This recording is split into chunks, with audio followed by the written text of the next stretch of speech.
So, hello guys for today's video. Nakaayos po ang mema nyo dyan, no? Tapos, yan pala. Uy, gandang-ganda siya, girl.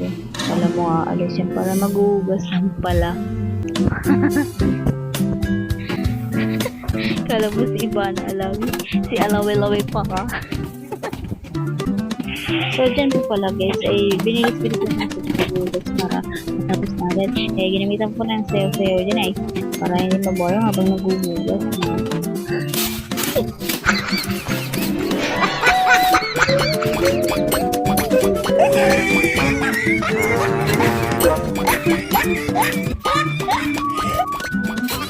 So, ayan guys, palilas na po yung pagsasagot ko. Kutsara, tinidor. Naging bubay na po ang aking pagsasalita. So, bali sa part na ito ay nagpabalang na po ako.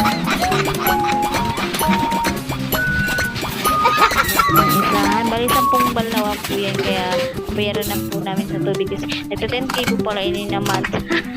Charot. Charot lang, hindi naman. Joke lang.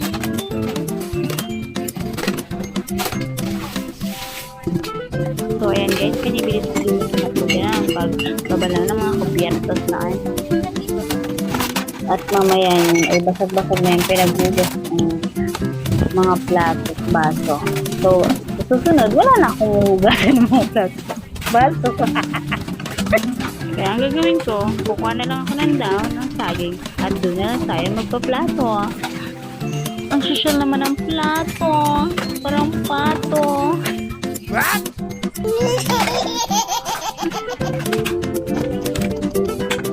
Beruhin mo sa 100 na plato is 50% yung natitirang buo.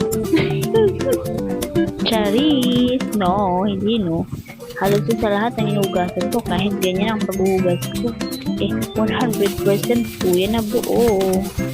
Talagang ganyan ang po talaga ako maghugas para gusto ko bilisan at may magawa pa ako ibang trabaho. So, balik sa part ko na ito, maghugas ko pala ako dyan ng lapabo. Palindigyan ko pala yan sa sunrock. At pagkatapos niyan, aking brush. So, ganon. Para mawala yung bakterya. At saka ko naman, pinalnawan at pinunasan ng towel. So, sa part niyan, tapos na ako maglinis. So, thank you for watching.